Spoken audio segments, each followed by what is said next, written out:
The notice was already on his windshield when he stepped outside.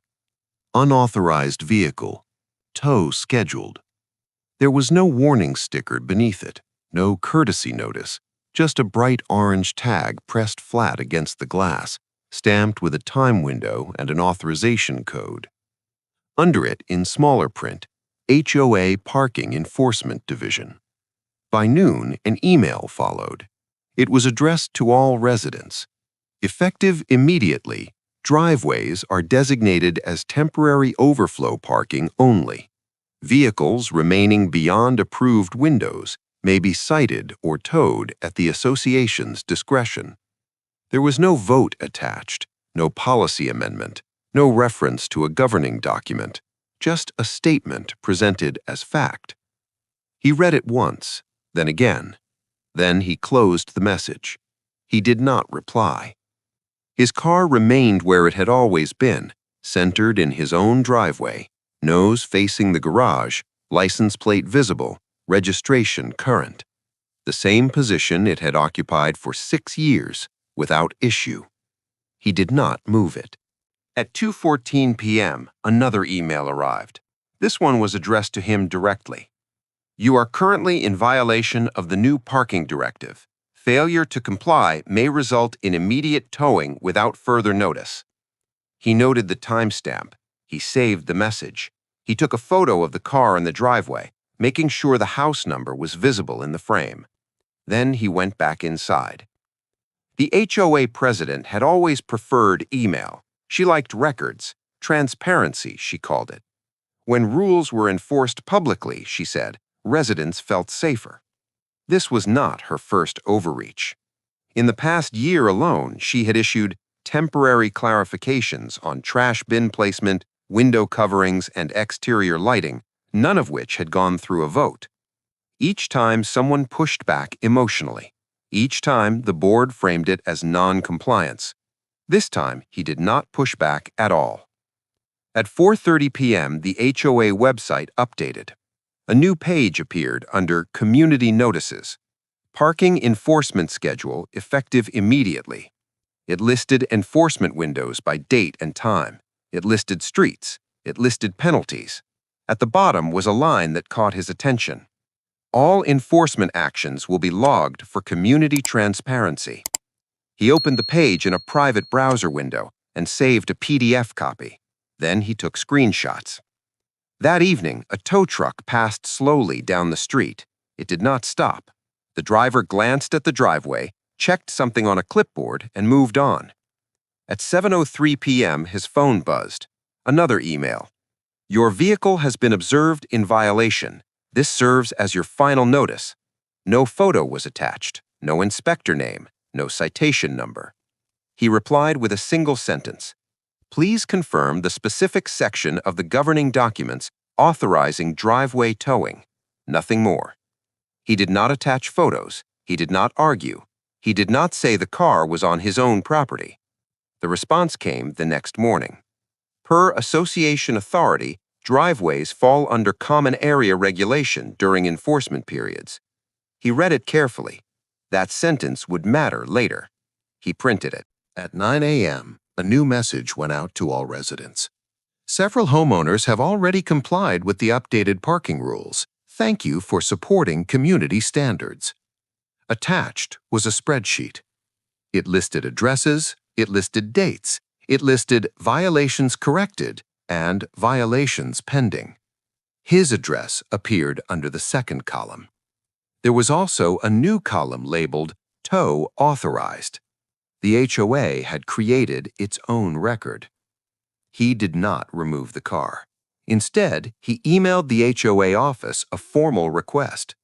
Please provide copies of all permits, contracts, or municipal authorizations allowing the association to regulate or tow vehicles from private driveways.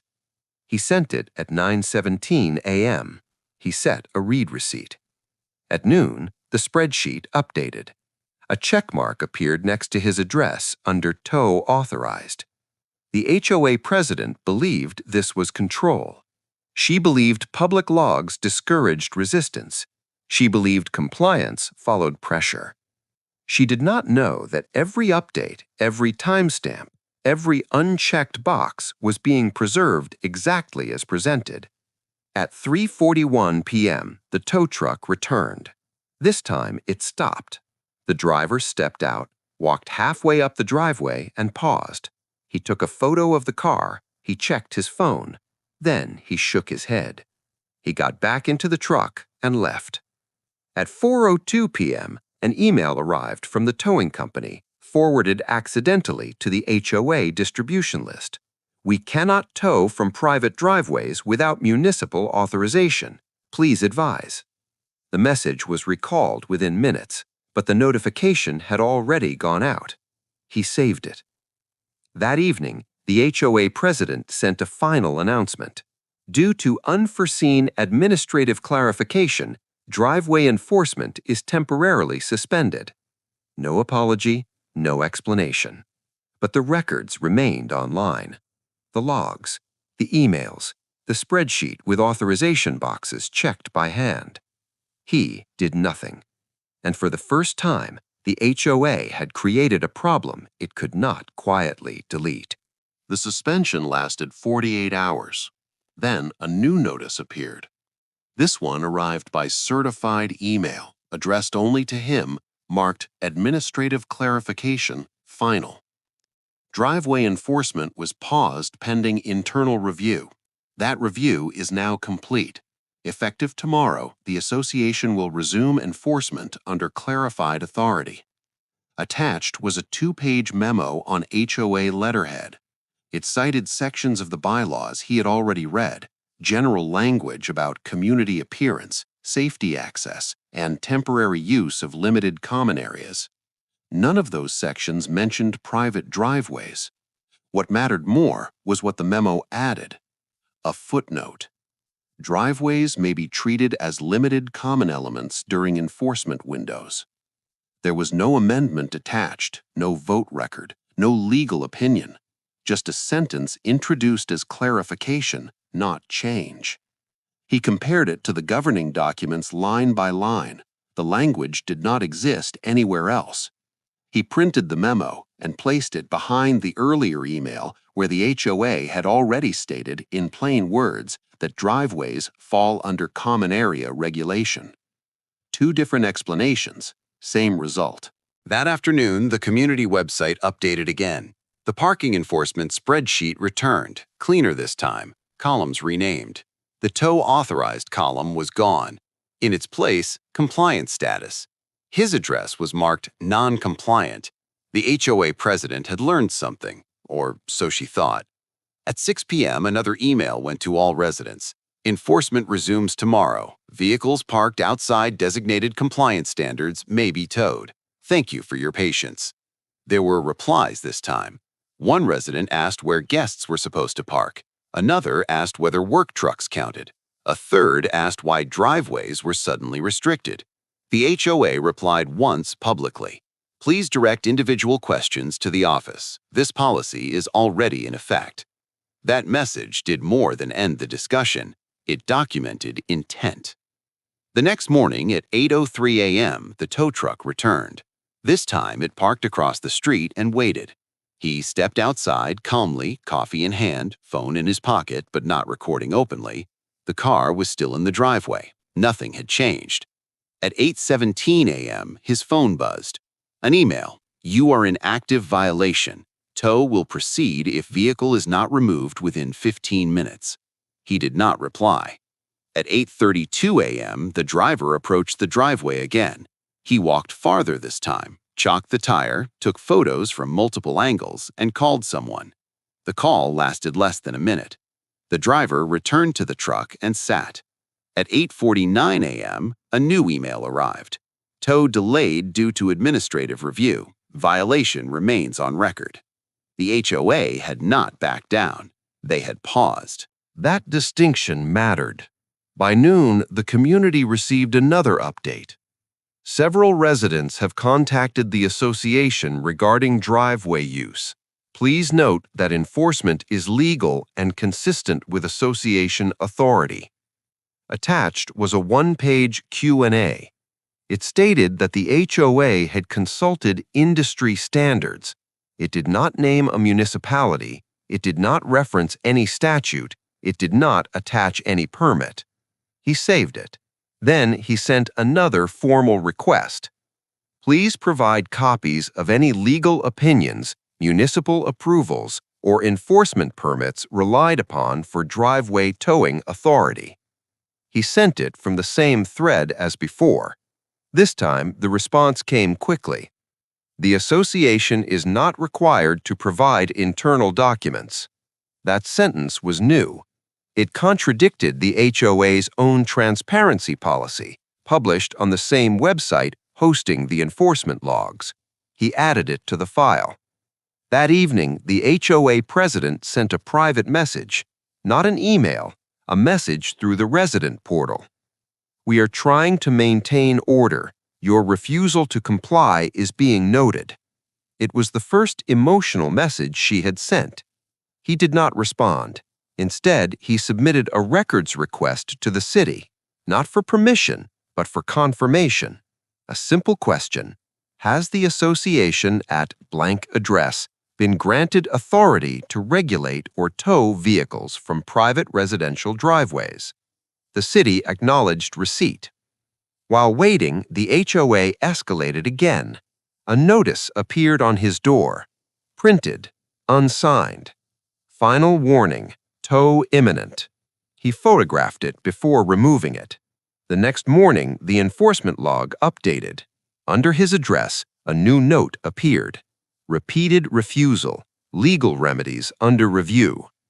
To anyone reading, it looked decisive. To him, it looked careless, because by now the HOA had committed to a public position, repeatedly, in writing, across multiple channels. They believed consistency was strength. They did not realize they had locked themselves into a claim that required proof they did not have. 2 days later, the city replied. The email was brief. The association does not hold and has never held municipal authority to regulate or tow vehicles from private residential driveways. No commentary, no warning, just a fact. He printed it and placed it on top of the stack. At the next HOA meeting, the president opened with confidence. She read from prepared remarks about safety, fairness, and compliance. She cited the logs. She cited resident cooperation. Then she announced, the association will begin formal enforcement actions next week. For a moment, it sounded like victory. Residents murmured, some nodded, some looked uneasy. He waited until the end of the meeting. Then he stood and asked one question, calmly. Before enforcement begins, could the association confirm whether it intends to proceed without municipal authority? The room went quiet. The president asked what he meant. He handed over a single printed page, the city's response. No argument, no accusation, just documentation. This is the point where most people expect confrontation. It did not happen. The president asked for a recess, and for the first time, the HOA did not control the record. If you want to hear how this unfolds, step by step, without shouting, without revenge, subscribe now. This case doesn't end with a fight. It ends with the system exposing itself. The recess lasted 10 minutes. When the board returned, the president spoke slowly, as if choosing each word under supervision. The association will seek clarification from council before proceeding. It sounded responsible, reasonable, temporary. Most residents relaxed. The implication was clear. The issue would be cleaned up quietly. Then enforcement would resume with better paperwork. That belief spread quickly. By the next morning, a new notice appeared on the website. Parking enforcement, temporarily paused pending legal review. Beneath it was a reassuring sentence. The association is confident enforcement will continue once documentation is finalized. That sentence was the pivot.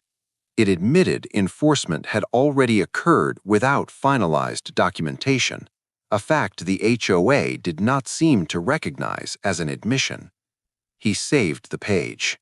2 days later, another update replaced it. Special board meeting, emergency vote. The agenda was posted publicly. Item 3 was worded carefully. Ratification of Parking Enforcement Authority and related procedures. Ratification, not adoption, not proposal. Ratification implied the authority already existed and merely needed formal acknowledgement. He read the bylaws again.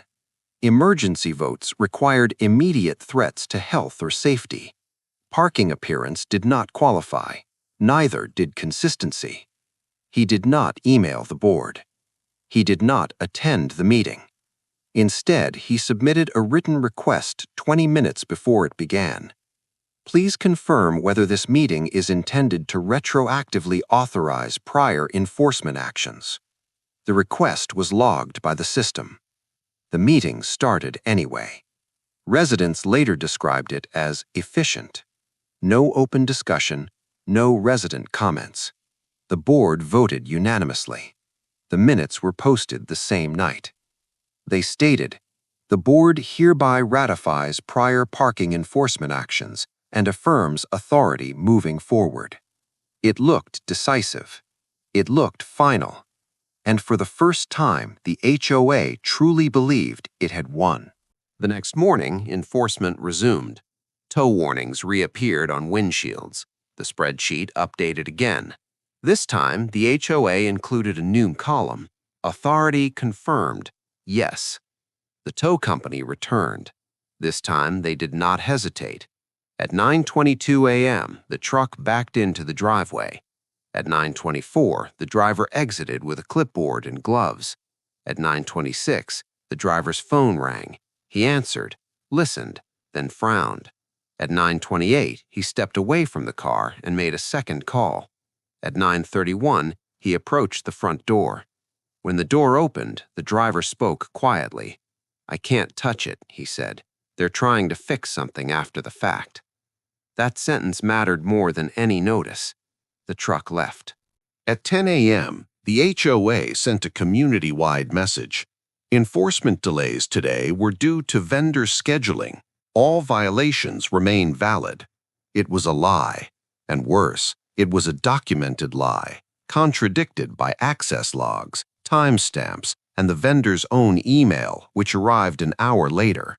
"We are suspending service pending confirmation of lawful authority." The HOA did not forward that message, but someone else did. By afternoon, residents were talking, not emotionally, practically. Was enforcement legal? Could fines be challenged? Would prior tows be refunded? The HOA president responded with another announcement. "The association's council has confirmed our authority." No name, no letter, no attachment. That night, a new document appeared in the HOA portal. Legal Opinion Summary. It was not on letterhead. It was not signed. It referenced no statutes. It simply stated that associations commonly regulate driveways. He compared it to the city's email. They were incompatible. One claimed common practice. The other stated lack of authority. The HOA had chosen belief over jurisdiction. The following week, something changed, not enforcement, behavior. The HOA stopped sending direct notices to him, stopped tagging his driveway in logs, stopped including his address in spreadsheets. But enforcement continued for others. Selective enforcement. That was the mistake. He documented it carefully. Dates, addresses, screenshots showing his unchanged car and untouched status, while others received warnings for identical placement. Then he filed one more request. Not to the HOA, to the state. A complaint, narrow and factual. Attached exhibits, HOA emails asserting authority, public enforcement logs, the emergency vote minutes, the city's written denial, vendor refusal emails, and evidence of selective enforcement. No accusations, no narrative, just records. 2 weeks later, the HOA received a notice of inquiry.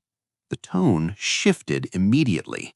The website went offline for maintenance. The spreadsheets disappeared. The enforcement schedule vanished. A final email went out. All parking enforcement is suspended pending external review. No confidence this time. No assurances. At the next board meeting, the president did not read prepared remarks. She announced resignations. 2 board members stepped down for personal reasons.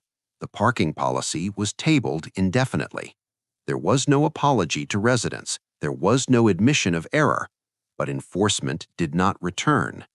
Months later, a revised policy was circulated. It limited HOA authority strictly to common roads. It prohibited towing without municipal contracts. It required votes for all enforcement changes. His driveway was never mentioned again. He never requested damages, never sought penalties, never spoke publicly about the case. He simply kept the records. Because the outcome was not a win, it was something quieter. The HOA lost the ability to act without proof, and once that was gone, the system corrected itself. The external review did not begin with hearings. It began with silence. For 3 weeks after the notice of inquiry, the HOA sent nothing. No updates, no reminders, no enforcement logs. The website remained offline, replaced by a single page that read, "Maintenance in progress." The absence unsettled the community more than any warning ever had. Residents were used to being told what was allowed. Now there were no instructions at all. Then, quietly, the state agency made its first request. It was addressed to the association, not to any individual homeowner. Request for documentation, Parking Enforcement Authority. The list was precise. Governing documents sections authorizing driveway regulation, municipal permits or agreements, records of enforcement actions taken, vendor contracts and scope of authority, evidence of uniform application. The HOA had 10 business days to respond. The board met twice that week. No agenda was posted. No minutes were published. The president stopped using email and switched to phone calls. Residents began receiving fragmented explanations. "We're clarifying. It's procedural. Nothing to worry about." But the records did not support reassurance. On day 4, the HOA's management company requested extensions from the state. On day 6, the towing vendor formally terminated the contract. On day 8, the HOA sent a notice to residents. Due to administrative restructuring, all parking enforcement activities are discontinued until no further notice. Discontinued, not paused. The distinction mattered. Behind the scenes, the board was assembling documents it assumed would legitimize past actions. They submitted bylaw sections already reviewed. They submitted meeting minutes that post-dated enforcement. They submitted unsigned summaries labeled legal review. The state replied with follow-up questions, specific ones. Why enforcement began before any vote? Why residents were publicly logged? Why enforcement continued after municipal denial? Why only certain homes were cited after inquiry began? The HOA responded slowly. Each answer created another inconsistency. Residents noticed the pattern before the board did. People began requesting refunds for prior fines. Some asked whether earlier tows had been unlawful. One resident requested copies of all enforcement records under state disclosure rules. The HOA denied the requests. That denial was also documented. At the next board meeting, attendance doubled. The president opened with a statement. "We acted in good faith." No one interrupted. She continued. Any errors were procedural, not intentional. Still, no one argued, because by now, arguing was unnecessary. The state agency issued preliminary findings 2 weeks later. They were not punitive. They were factual. The HOA exceeded its authority. The HOA misrepresented enforcement power. The HOA failed to apply rules uniformly. The HOA maintained improper enforcement records. The findings did not order penalties, they ordered correction. The HOA was instructed to cease all driveway enforcement permanently, void prior enforcement actions, amend governing documents for clarity, and notify residents of corrected authority. The board had 30 days. The president resigned the same afternoon. Her resignation email was brief. "I believe this is best for the community." No one replied.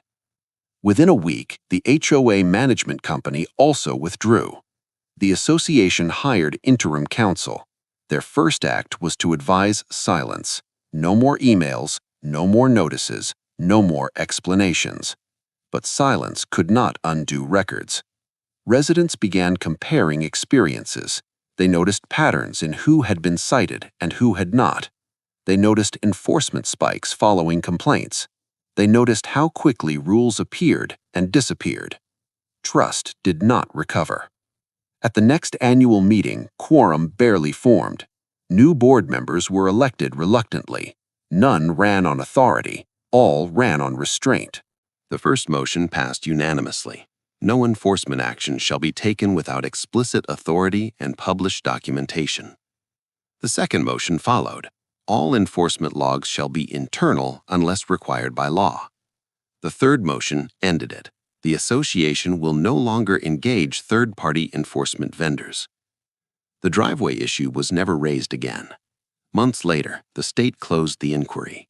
The closing letter was neutral. Corrective actions have been implemented. No further action required. There were no fines, no public sanctions, but the HOA's reputation changed permanently. Residents stopped assuming authority meant legitimacy. Board members stopped improvising rules. Management stopped acting without review. As for him, nothing changed. He parked where he always had. He never mentioned the case, never corrected rumors, never claimed credit. When neighbors asked why enforcement ended, he answered simply, "They reviewed the paperwork." That was true, and it was enough. Because the story did not end with punishment, it ended with limits. The HOA still existed. It still managed common areas. It still collected dues.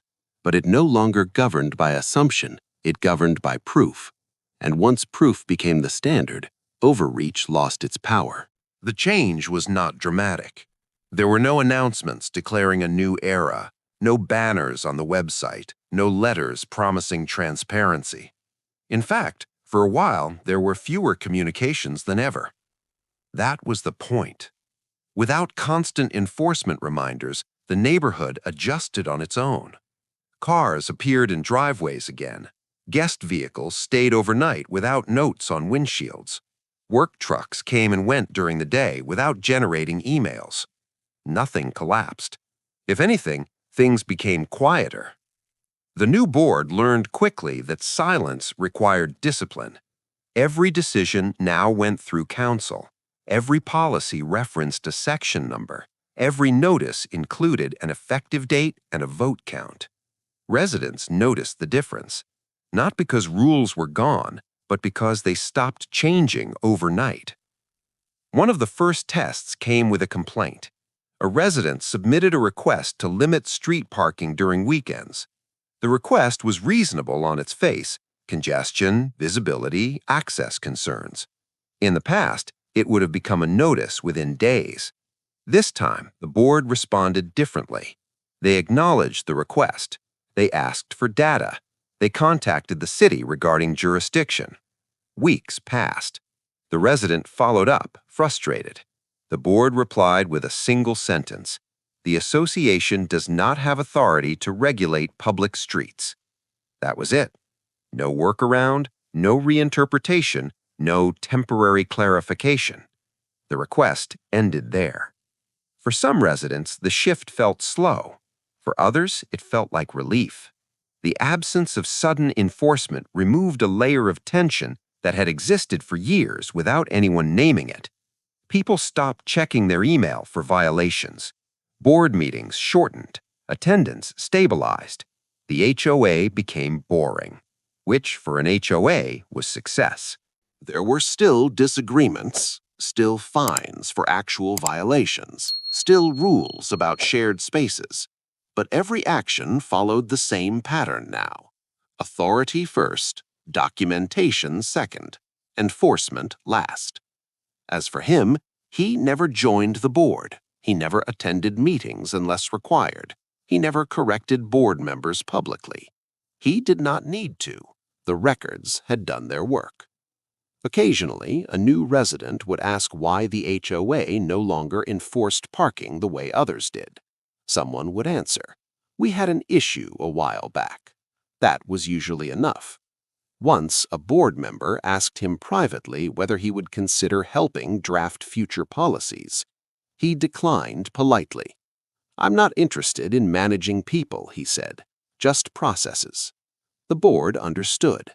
They hired a consultant instead. That consultant's first recommendation was simple: stop creating authority where none exists. It became an informal rule. Months later, the HOA's insurance carrier conducted a routine review. They flagged the old enforcement logs, still archived, still accessible. The carrier recommended removal, not for privacy, for liability.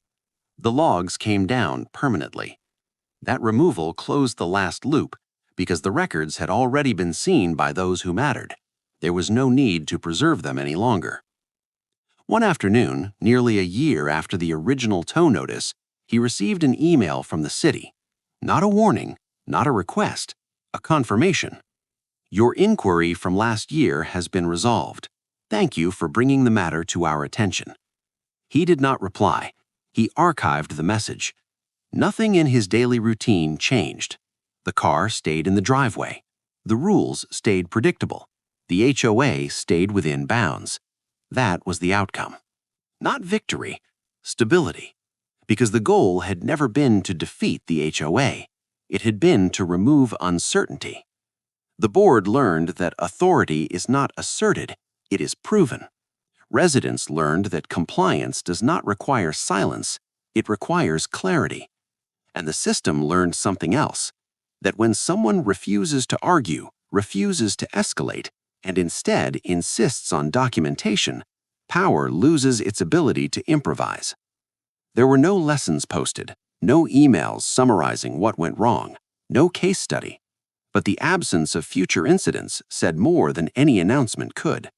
Because once a system exposes itself, it rarely risks doing so again. And in that way, the trap worked exactly as intended. Not by force, not by confrontation, but by letting the rules speak for themselves. The story did not end with a ruling. It ended with a document. 16 months after the first tow notice appeared on his windshield, the HOA distributed a revised governing packet to every homeowner. It was thicker than the original, formatted by counsel and written in plain language. The cover letter was brief. These revisions clarify the association's authority and limitations, nothing more. No reference to past events, no acknowledgement of error, no justification. But inside the packet, the changes were unmistakable. Driveways were defined clearly as private property. Parking enforcement was restricted to common roads only. Third-party vendors were prohibited without municipal contracts. All enforcement actions required advance notice, documentation, and board votes. At the end of the packet was a final clause. In the event of ambiguity, the association shall defer to municipal authority. That sentence did not exist before. It was the quiet conclusion of everything that had happened. Most residents skimmed the document and filed it away. A few asked questions at the next meeting. The board answered carefully, citing page numbers and section references. No one argued, because there was nothing left to argue about. The precedent had been set. Not in court, not in public outrage, but in structure. From that point forward, every board action followed the same rhythm. When someone suggested a new rule, the first question was no longer, "Is this reasonable?" It was, "Do we have authority?" If the answer was unclear, the discussion stopped. Over time, that question reshaped behavior. Board members became cautious. Management became procedural. Residents became more confident, not because enforcement increased, but because it became predictable. The HOA did not become popular, it became legible. That distinction mattered. Years earlier, he had learned something from a professional setting that applied just as well here. Systems rarely fail because of malice. They fail because assumptions go unchallenged. The HOA had assumed authority. He had asked for proof. Everything else followed. There was no retaliation, no whispered campaign, no subtle punishment. In fact, after the revisions, the HOA barely interacted with him at all. That absence was deliberate, not out of resentment, but out of caution. The system had learned where its edges were. One afternoon, a new board member stopped him while he was getting the mail. "Can I ask you something?" she said. He nodded. "Back then, why didn't you just fight them, go public, call a lawyer?" He considered the question. "Because that would have turned it into a conflict," he said. "I needed it to stay a process." She thought about that. "And if they hadn't backed down?" "They didn't back down," he replied. "They documented themselves." She smiled slightly. "I guess they did." That was the last conversation about it. The neighborhood moved on. New residents arrived, unaware of what had happened. Old residents stopped mentioning it. The HOA continued doing what it was supposed to do: manage shared spaces, collect dues, maintain common areas. Nothing more, nothing less. And that was the real resolution. Not a dramatic ending, not a public apology, not a victory lap. Just a system that could no longer pretend. Because once authority is forced to explain itself, it either becomes legitimate or it disappears. In this case, it narrowed. And in narrowing, it became harmless. The car remained in the driveway. It always had. If you want more real cases like this, where power collapses under its own paperwork, not through shouting or revenge, subscribe now. These stories aren't about winning arguments. They're about letting the system expose itself.